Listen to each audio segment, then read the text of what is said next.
Welcome, everybody, to Meet the Prof. Hey, my name is Shane Hartley, and if this is your first time joining us, we are so glad you're here. Thanks for tuning in. What we do is we take questions from college students and we ask them to Christian professors, and our hope is to encourage Christ-centered conversations on the college campus. And the interview you're going to hear today is with Dr. Janet Reed at Kent State University. She's an assistant professor of nursing.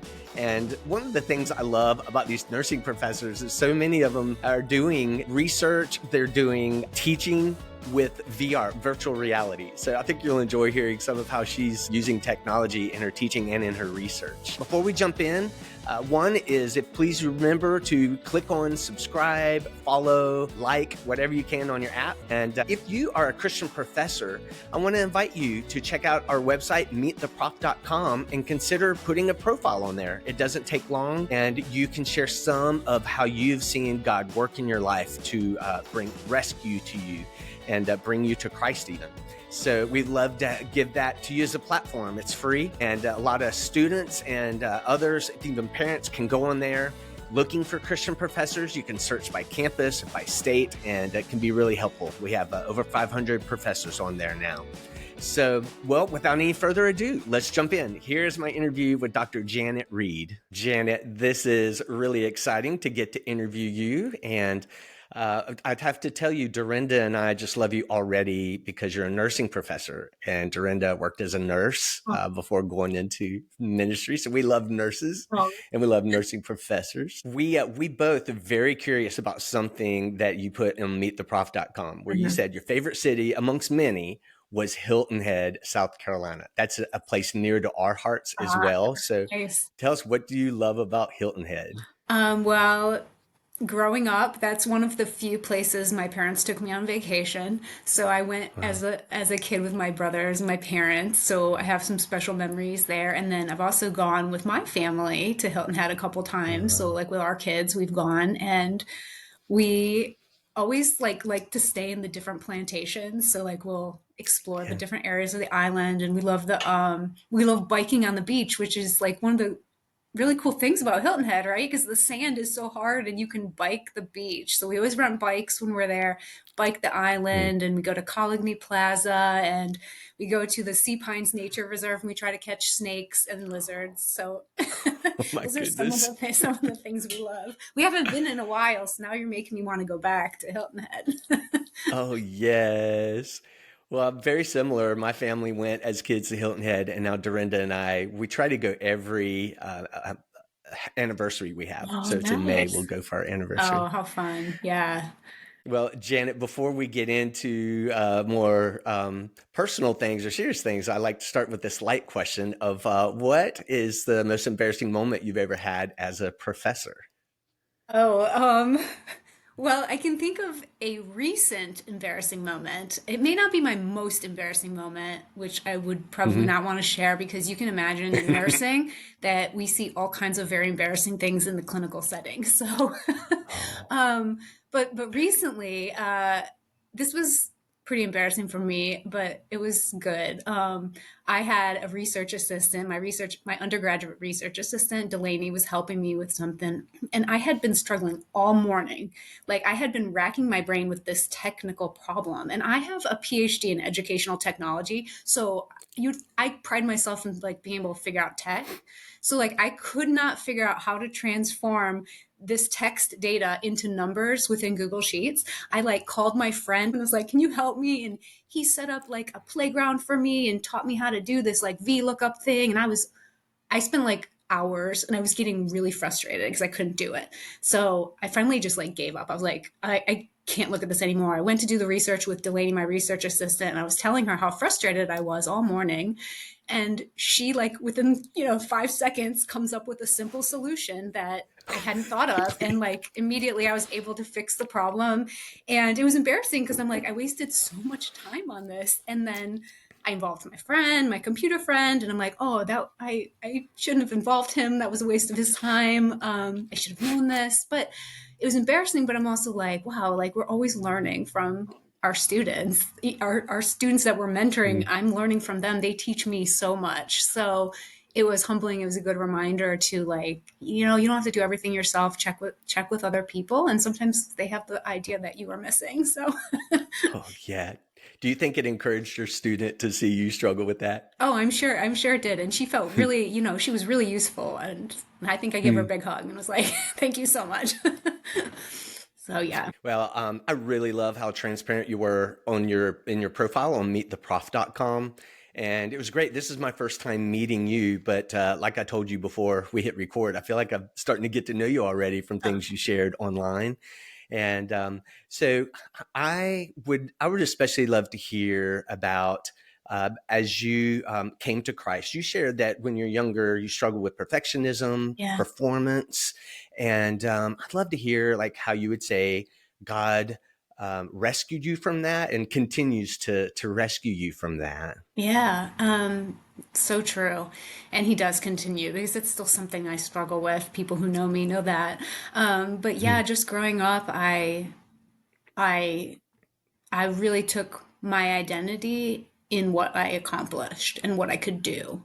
And that's how I found my sense of self probably as a teenager, just like in the more I could do, the better I could perform, the more good grades I could get. That became who I was. And I just eventually started struggling, realizing that it wasn't filling the hole in my heart, that I wasn't able to fill my spiritual need with those things no matter how hard I tried. And part of my journey was I went to a wonderful camp in Pennsylvania called Summer's Best 2 Weeks. And I had Christian mentors there who just, I'm like, they have something that they have this piece that I don't have that I need. So that was part of my journey. And a couple other mentors in my life, as like, probably like a 16, 17-year-old that really kind of helped me realize like that I needed to let go of that part of my identity, give it to God, and find my identity in Him. And how do you find that coming up now in your work as a professor?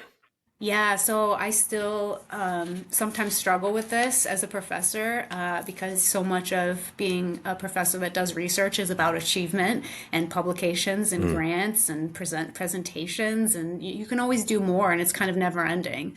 So I have to still continually remember who I am, that my identity is not in these things. And if I didn't do any of these things, that would be okay because I'm a child of God and my identity is in Him. So I constantly have to keep reminding myself of what's important in my life, what's most important, what priorities are really who I am, so that I take pride in the right things and not the wrong things. That's helpful.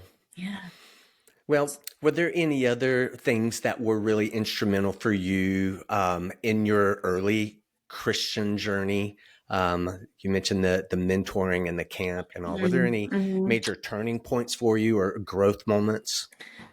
Yeah, I think getting away from home, the times when I got away from home was where I grew the most as a young person, and trying to figure out who am I, what makes me significant, what am I going to do with my life. I went on a mission trip when I was 16 to Jamaica, and that was life transformational for me. And then just getting away when I went to college, I went away, I went out of state when I first went to college, and that was like a real time of growth for me. I mean, I grew up in a Christian home, so my parents, wonderful people, but like it was when I stepped away that I really kind of had to make things my own and really rely on God in those moments. You're out of your comfort zone. Yes, That yeah, makes sense. yeah.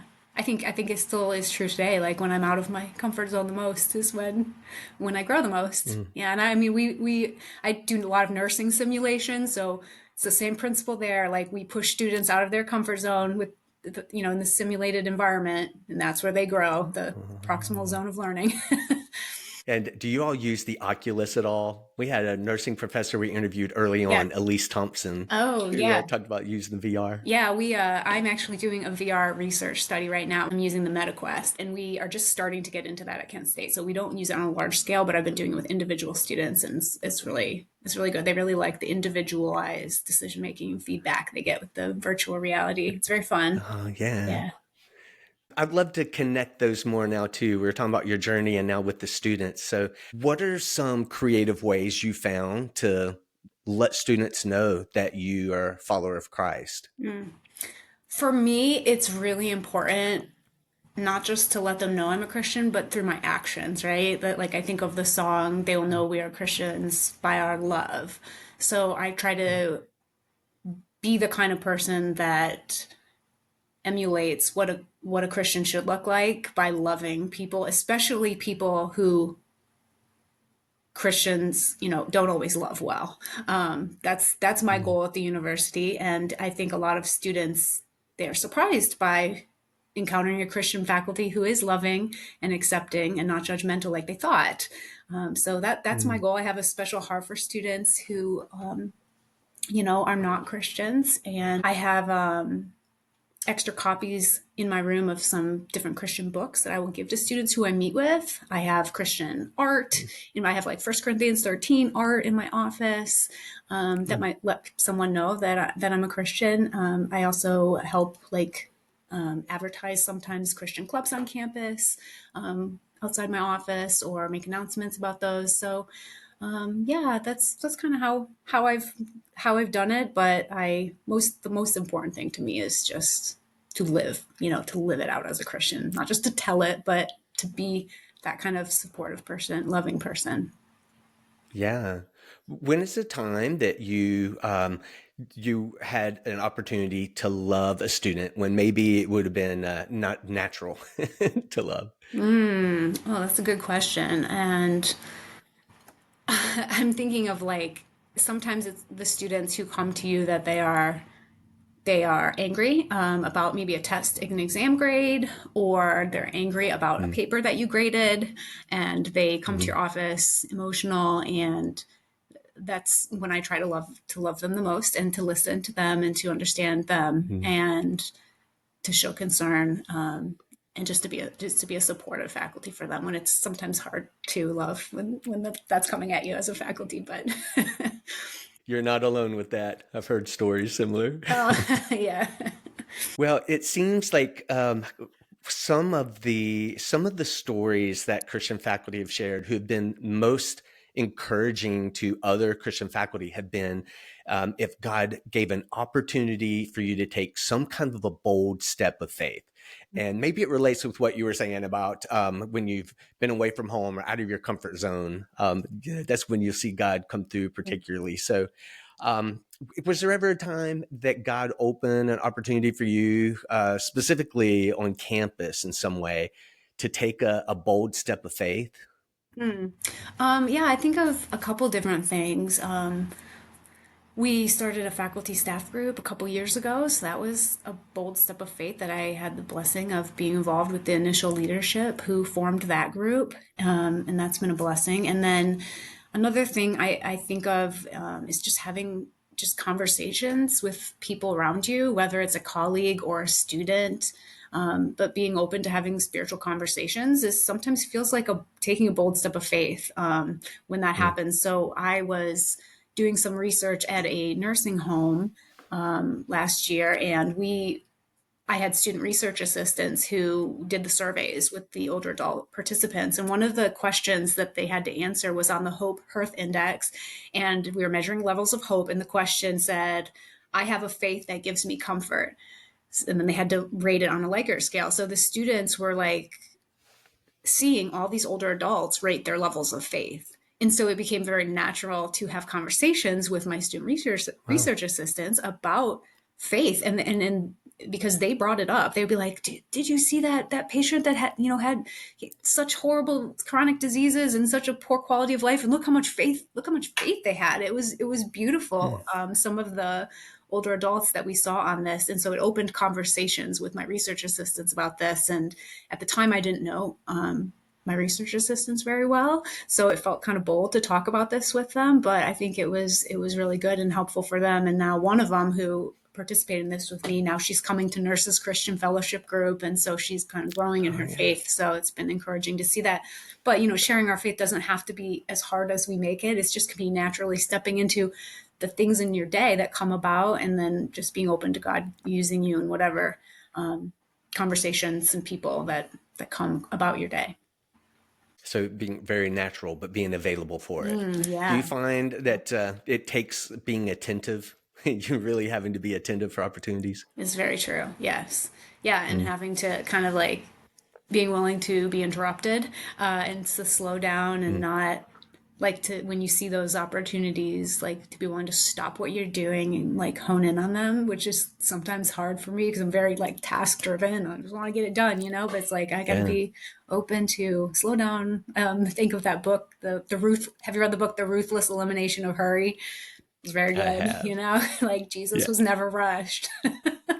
So I need that. yeah, me too. Yeah.